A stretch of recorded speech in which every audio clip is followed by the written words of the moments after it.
wanted to visit a stage from Super Smash Bros. In real life? Well, maybe you can, provided you acknowledge the existence of stages that aren't Final Destination.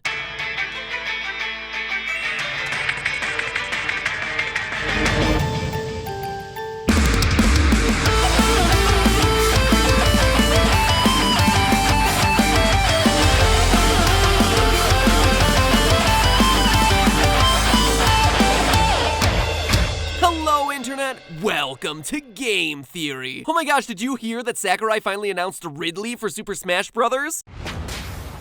Wop, wop, wop, wop. Curse you, obscure PS2 RPGs! Now, despite Super Smash Bros. Melee being 15 years old, did you just feel the collective wave of people watching this video suddenly feel really old? The community for the game is as strong as ever. Earlier this month, a bunch of animators collaborated to reimagine the game's iconic intro, and it's hilarious. And gamers have practically willed more depth out of the game by looking at it through a closer and closer microscope, like velocity canceling, which was just discovered for Melee last October. Look it up, it's wild. I mean, even the recent realization that you could hack your way into playing as Master Hand and Giga Bowser are incredible. And the game continues to make news with the world's top Smash 4 player recently revealing his tiering list for Melee. Better late than never, I guess? Anyway, at a time when most other fighting games get immediately overshadowed by their newer, flashier sequels, unless your name is Street Fighter V, Melee has held on. It's a game that truly wave-dashed its way into our collective hearts. But then,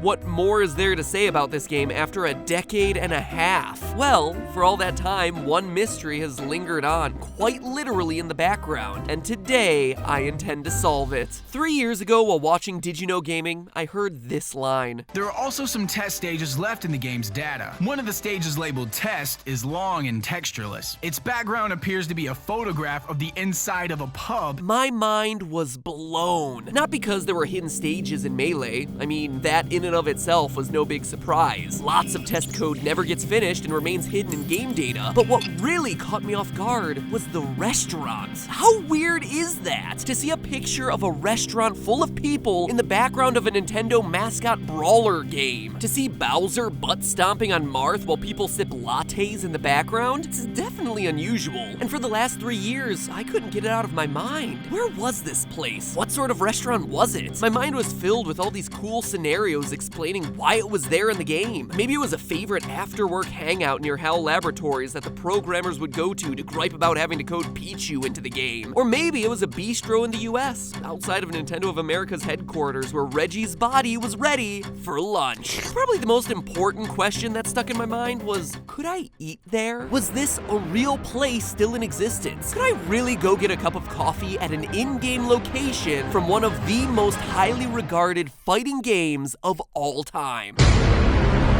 How cool would that be? And with that, the quest was on.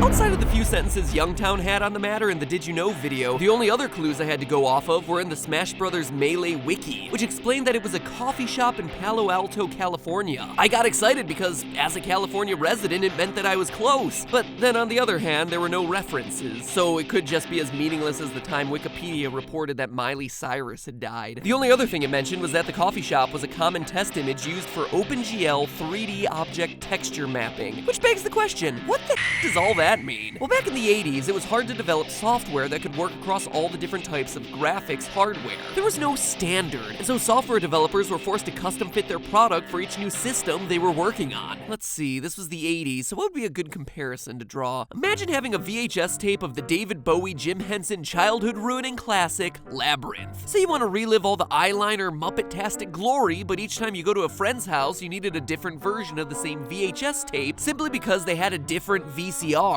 or video cassette recorder, for those of you who are so young you're still trying to figure out what a VHS tape is from the last sentence. As you can imagine, that's gonna be frustrating. The movie should work on every VCR. Having a different version for each one would be expensive, inefficient, and just a waste of time. Well, that was the situation for software developers back then, and OpenGL, or Open Graphics Library, was created to solve that. A cross-platform programming interface that would work across different code languages and allow you to render 2D and 3D vector graphics. And nowadays it's used in everything from virtual reality to, Well, of course, video games. And our Super Smash Bros. Restaurant image was apparently one that would appear in OpenGL textbooks, used for exercises where 2D images would have to be mapped onto 3D surfaces to make them appear more realistic. Basically, it was a part of a homework assignment to teach people texture mapping, a word that gets tossed around a lot in the gaming scene, but you may not actually have known what it meant until now. And so I looked into these online manuals, and sure enough, there was our Smash Bros. Restaurant, mapped onto a martini glass. So much for it being a Nintendo-specific image. My romantic visions of stalking Reggie during a luncheon from a corner booth in the pub fizzled away. That said, I was too far to turn back now. At this point, I was determined to find the Super Smash Bros. Stage in real life, but my next step didn't lie with the GameCube, but rather the history of texture mapping itself. After doing a bunch of Google searching, I was eventually able to find another useful mention of OpenGL and a coffee shop on TombRaiderForums.com, where a group of people from 2006 were just as baffled as I was after finding our little test stage image in the texture files for Tomb Raider Legend. Tomb Raider and Smash Brothers? Our little coffee shop had been making the rounds. But what role did it have in this game? After digging through footage, basically playing Where's Waldo with an image of a 90s coffee shop, I found it as a reflection in the sunglasses Lara wears while equipped with her special cat suit. Yeah, definitely easy to miss since you might be distracted by other features of this particular outfit.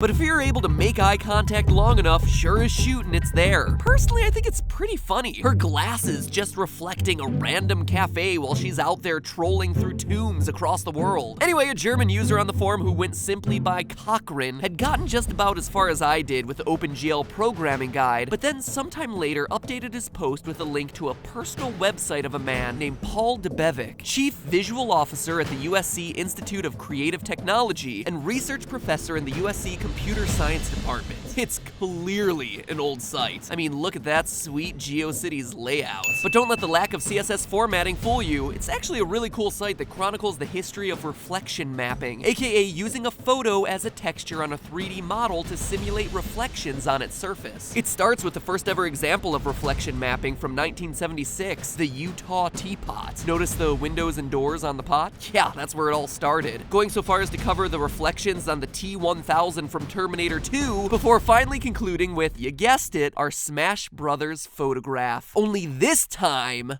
with references. Apparently, the photo is from a paper dating back to 1993, taken by a man named Paul Haverly. We actually reached out to Paul Debevic, who knew the photographer, and he confirmed everything we found out about the image. He clarified that it originally was released to the public as part of a, quote, very influential set of Silicon Graphics hardware-software demos, and could be seen mapped onto a shiny bust of Beethoven and the famous Utah teapot, showing the whole graphics community of the early 1990s real-time reflection mapping, which was amazingly cool, end quote. He also explained why such an influential picture in the world of texture mapping would be a weird image of a cafe. The layout of the picture meant it could easily be mirrored, flipped over its axis, and then stitched together to create a believable spherical image for mapping purposes. But most importantly of all, what Paul and his site were able to confirm for us was the name of the restaurant itself, the Cafe Verona. And I know what you're thinking. No, that is not a typo. That is legitimately how they spelled their name. It is weird. Which was indeed in Palo Alto, California. So with an address in hand, the next phase of the journey began. We had solved the mystery of the photograph, and now all that was left was to make the holy pilgrimage and literally walk into and interact with not just a small piece of Super Smash Bros. History, but a critical location for all of 3D graphics as we know them. Except, after all that work, it was impossible. A search on Yelp revealed that the Cafe Verona had closed its doors not long after Melee was released on August 31st, 2003. No! After all that effort, after all that time thinking about it, I needed closure. So I kept looking and found an article titled The Travesty of Cafe Verona. Apparently, this historic cafe, appearing in video games and 3D texture maps for years, was kind of a shady place. Immigration and Naturalization Services had raided the kitchen for employing undocumented kids from Europe. And despite earning the title of Best Solo Dining Experience in Palo Alto, it was accused of serving day-old food that had been heated using a microwave.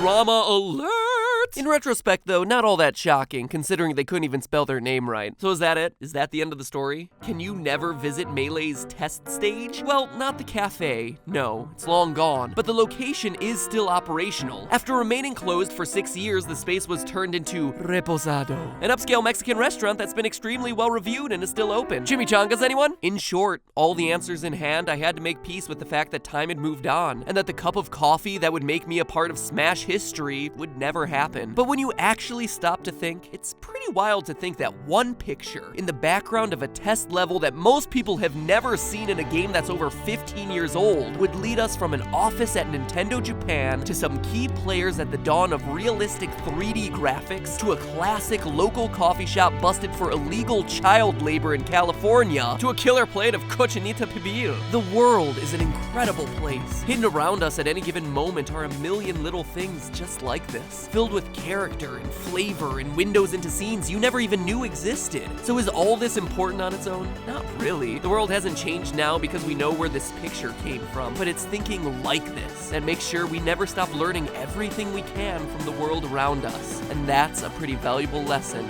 coming from a decades-old picture. But hey, that's just a theory. A game theory. Thanks for watching.